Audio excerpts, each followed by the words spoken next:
একবার এক সাংবাদিক তার পাশে বসে থাকা ব্যক্তিকে জিজ্ঞাসা করলো, আপনি যে মদ খাচ্ছেন এটা দেখে তরুণ সমাজ কি শিখবে? অতঃপর সেই ব্যক্তি মদের গ্লাসে চুমুক দিয়ে বললেন, তোমার তরুণ সমাজকে বলে দিও মদ খাওয়ার আগে আমি পৃথিবীর 23টি ভাষা রপ্ত করেছি।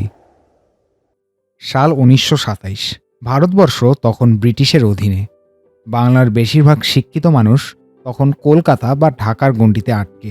সেই সময়ে মাত্র 23 বছর বয়সে শান্তিনিকেতন থেকে পাওয়া একটি বিএ ডিগ্রি, যেটা ব্রিটিশ প্রশাসন ভ্যালিড বলেই স্বীকার করতো না, সেই ডিগ্রি নিয়ে একটি বাঙালি ছেলে রওনা দিল কাবুলের উদ্দেশ্যে। আফগান রাজা আমানুল্লাহ খান তখন তার দেশে আধুনিকতার হাওয়া আনতে চাচ্ছিলেন। আধুনিকতা বলতে বহুবিবাহ রদ, ধর্মনিরপেক্ষ শিক্ষা, নারী পোশাকের স্বাধীনতা, এইসব। আর এর অংশ হতে চেয়েছিলেন এই বাঙালি তরুণ। সেই ছেলেটি কাবুলে গিয়ে আফগানদের সাথে তাদের নিজের ভাষায় কথা বলল, পাশতু শিখল, দরবারে গেল, বিদ্রোহ দেখল, ইতিহাস দেখল, আর সেই দেখাটা লিখে রাখলো এমনভাবে যে সেই লেখা শুধু ভ্রমণ কাহিনী হয়ে রইল না, হয়ে উঠল আফগানিস্তানের এক ঐতিহাসিক দলিল। বলছিলাম সৈয়দ মুজতবা আলীর কথা।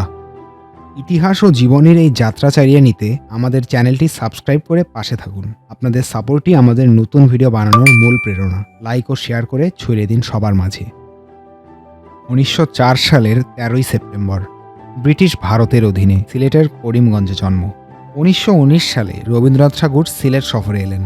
বক্তব্য দিলেন স্থানীয় ছাত্রদের উদ্দেশ্যে। বিষয় ছিল আকাঙ্ক্ষা। কিশোর মুজতবা সেই বক্তৃতা শুনলেন এবং বাড়িতে এসে কাউকে না জানিয়ে বিশ্বকবিকে একটি চিঠি লিখলেন।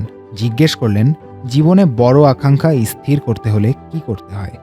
1 সপ্তাহ পরে আসমানি রঙের খামে জবাব এলো, আকাঙ্ক্ষা উচ্চ করিতে হইবে, তোমার অন্তরের গুড় কল্যাণ কামনাই তোমাকে মঙ্গলের পথে পরিচালিত করিবে। এই চিঠিটা পেয়ে মুজতবা আলী সিদ্ধান্ত নিলেন শান্তিনিকেতনে যাবেন। সাল 1921। দাদার অনুমতি সাপেক্ষে শান্তিনিকেতনের পথে রওনা দিলেন। রবীন্দ্রনাথ প্রথম দেখাতেই বললেন, ওরে ছেলে, তোর মুখে তো এখনো কমলালেবুর ঘ্রাণ আছে রে। এখানে রবীন্দ্রনাথ রসিকতা থেকেই কমলালেবুর কথা বলেছেন, কেননা সে সময় সিলেটের কমলালেবু বিখ্যাত ছিল। শান্তিনিকেতনে পড়াশোনা শুরু হলো। রবীন্দ্রনাথ নিজে ইংরেজি ও বাংলার ক্লাস নিতেন, পড়াতেন শেলি ও কিটস। প্রফেসর তুচির কাছে ইতালিয়ান। মুজতবা আলী একটা ক্লাসও মিস দিতেন না, আর এভাবে শিখে ফেললেন একের পর এক ভাষা, বাংলা, ইংরেজি, আরবি, ফরাসি, উর্দু, হিন্দি, সংস্কৃত, গুজরাটি, মারাঠি, ফার্সি, ইতালিয়ান। রবীন্দ্রনাথের প্রায় 35 থেকে 40% কবিতা এবং 25 থেকে 30% প্রবন্ধ মুখস্থ করে ফেললেন।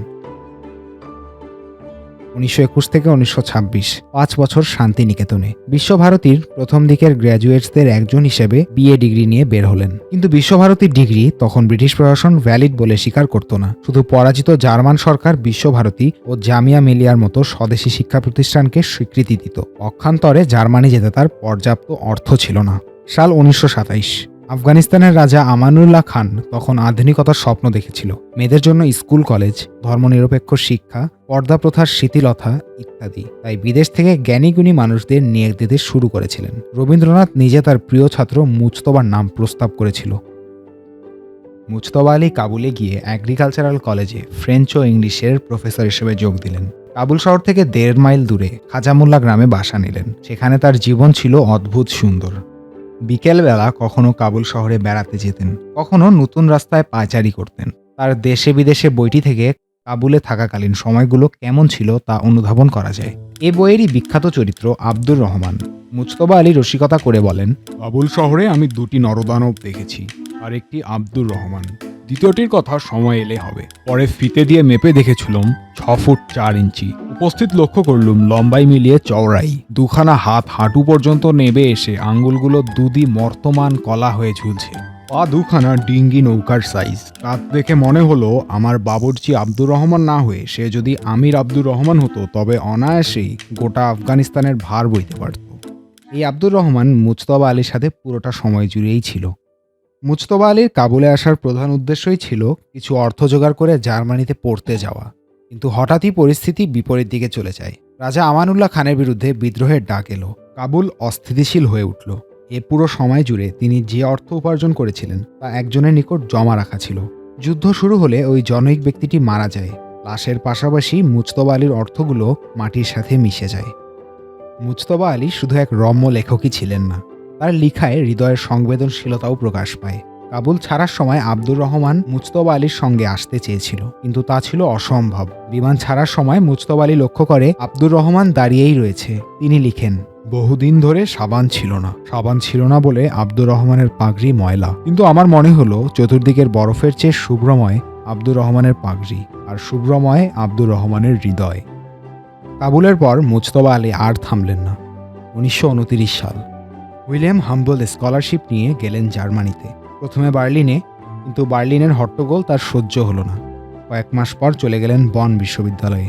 সেই সময় বন বিশ্ববিদ্যালয়ের অধ্যাপক ছিলেন স্বয়ং আলবার্ট আইনস্টাইন। 1932 সালে পিএইচডি করলেন কম্পারেটিভ রিলিজিয়াস স্টাডিজে। থিসিসে বিষয় ছিল the origin of the Khojas and their religious life today. এরপর 1934-35 সালে গেলেন কায়রোর বিশ্বখ্যাত আল আজহার বিশ্ববিদ্যালয়ে। একবার লেখক সন্দীপ বন্দ্যোপাধ্যায় সাহিত্যিক হওয়া প্রসঙ্গে মুজতবা আলীকে জিজ্ঞাসা করলেন। তিনি বলেন, ছবি দেখতে হয়, গান শুনতে হয়, সংঘের খেতে হয়, আঙ্গুল চুষতে হয় এবং বই পড়তে হয়। বুঝলে ব্রাদার, সাহিত্যিক দেখবার জিনিস নয়। বই পড়া ছাড়া সাহিত্যিকদের সাথে আর যা করা যায় তা হলো ঘুমানো। আমরা আজকে দুজনে ঘুমাবো। এই একটা লাইনেই বোঝা যায় মানুষটা কেমন ছিলেন। বইয়ের প্রতি তার ছিল অবসেশন। বইকে কেন্দ্র করে তার বিখ্যাত উক্তিটি, বই কিনে কেউ কখনো দেউলিয়া হয় না, আজও মানুষের মুখে মুখে উচ্চারিত। মুজতবা আলীর পরিমিতি বোধ ছিল অসামান্য। কখনো ইউভেনালের মতো কাউকে ব্যক্তিগতভাবে আঘাত করেননি। একদল যুবকে পাথর বা ইংরেজিতে রকের উপর বসে থাকতে দেখে তাদের নাম দেন রক ফেলার। শিশুদের ডাকতেন আন্ডা বাচ্চা বলে। পরিবারকে বলতো বিবি বাচ্চা বাচ্চি। তা বলাই যায়, রম্যরসিকতায় তার তুলনাই হয় না। 1947 সাল, পাকিস্তান স্বাধীন হলো। এর কিছুদিন পরেই 30 নভেম্বর 1947 সিলেটের কেন্দ্রীয় মুসলিম সাহিত্য সংসদের জিন্না হলে এক সভায় মুজতবা আলী দাঁড়িয়ে বলেছিলেন, যদি উর্দুকে আমাদের রাষ্ট্রভাষা করা হয় তবে এর ভবিষ্যৎ কখনোই ভালো হবে না। বাংলা ভাষাকে বাদ দিয়ে উর্দুকে রাষ্ট্রভাষা করলে একদিন আমাদের জনগণ পাকিস্তানের বিরুদ্ধে বিদ্রোহ করবে। একদিন বিদ্রোহ করে এদেশ পাকিস্তান থেকে বিচ্ছিন্ন হয়ে যাবে। এটা 1952 ভাষা আন্দোলনের আগের কথা। এই ভবিষ্যৎবাণী 1971 সালের 16 ডিসেম্বর অক্ষরে অক্ষরে সত্য হয়েছিল। পরের বছর 1948-এ বগুড়ার আজিজুল হক কলেজের প্রিন্সিপাল হিসেবে তিনি একটি প্রবন্ধ লিখলেন, the state language of east Pakistan. Pakistan Sarkar explanation চাইল। তিনি এক্সপ্লেনেশন না দিয়ে চাকরি ছেড়ে দিলেন। এরপর জানতে পারলেন পাকিস্তানি কর্তৃপক্ষ তাকে গ্রেফতার করতে চায়। বন্ধুর সতর্কবার্তায় 1949 সালের আগস্টে দেশ ছেড়ে ভারতে চলে গেলেন। এবার আসি একটা অধ্যায়ে, যে অধ্যায়ের কথা অনেকে জানেন না। কলকাতায় ফিরে আসার পর মুজতবা আলী চাইলেন আর কোথাও নয়, শান্তিনিকেতনেই থাকবেন বাকি জীবন। 1961 সালে বিশ্বভারতীতে ইসলামিক হিস্ট্রি ও জার্মান বিভাগে রিডার পদে যোগ দিলেন। মাসে 1100 টাকা বেতন। কিন্তু সুখ হলো না। কিছু মানুষ রটাতে শুরু করলো। মুজতবা আলী ঠিকমতো ক্লাস নেন না, গবেষণা করেন না। এরপর 1965 সালে ভারত পাকিস্তান যুদ্ধ শুরু হলো। অপপ্রচারকারীরা বলতে শুরু করলো মুজতবা আলী আসলে পাকিস্তানের চর, তার পরিবার পাকিস্তানে, তার স্ত্রী পাকিস্তান সরকারের চাকুরে, তিনি এখানে কেন? স্থানীয় পুলিশ তার বোলপুরের বাসায় অভিযান চালালো, পাসপোর্ট জব্দ করে নিল। বিষয়টি শুনে তৎকালীন তথ্যমন্ত্রী ইন্দিরা গান্ধী অত্যন্ত ক্ষিপ্ত হলেন এবং মুজতবা আলীকে পাসপোর্ট ফেরত দেওয়ার নির্দেশ দিলেন। লেখক শঙ্কর পরে বললেন, যেসব অর্বাচীন লোক সৈয়দদার সম্পর্কে এমন রটিয়েছিলেন তারা মানুষটাকে ভালো মতো জানতেন না। এই ঘটনায় মুজতবা আলী মানসিকভাবে প্রচণ্ড আঘাত পান। ঘুমের ওষুধ ছাড়া ঘুমাতে পারতেন না। একাধিকবার হাসপাতালে ভর্তি হতে হলো। সাল 1972, বাংলাদেশ স্বাধীন হলো। মুজতবা আলী 15 জানুয়ারি প্রথমবারের মতো স্বাধীন বাংলাদেশে এলেন। স্ত্রী, 2 পুত্র, ভাই বোন, আত্মীয় স্বজন সবার সাথে আনন্দের সময় কাটালেন। স্বাধীন বাংলাদেশ দেখে তার হৃদয় পরিপূর্ণ হলো। কিন্তু 1973 সালের শেষের দিকে তিনি আবার কলকাতা ফিরে গেলেন এবং সেখানে মারাত্মকভাবে অসুস্থ হয়ে পড়লেন। 13 ডিসেম্বর তাকে ঢাকায় নিয়ে আসা হলো। ঢাকা মেডিকেল কলেজ, পরে পিজি হসপিটালে চিকিৎসা চলল। হাতের ডান দিকটা প্যারালাইজড হয়ে গেল। একজন লেখকের লেখার হাত নষ্ট হয়ে গিয়েছে। এর থেকে মর্মান্তিক আর কি হতে পারে? কিন্তু এই অবস্থাতেও তার রসিকতা থামেনি। মৃত্যুশয্যায় শুয়ে থেকেও এই মানুষটা হাসছিলেন। 1974 সালের 9 ফেব্রুয়ারি রাতে হঠাৎ করে সংজ্ঞা হারিয়ে ফেলেন। 10 ফেব্রুয়ারি পিজি হসপিটালে ভর্তি করা হলো। 11 ফেব্রুয়ারি সকাল 11:50 ইন্তেকাল করলেন সৈয়দ মুজতবা আলী। আর ভাতিজি সৈয়দা দেইজি শামীম লিখলেন, আমরা হারালাম পরিবারের শেষের মানিক, আর দেশ হারালো এক রত্ন।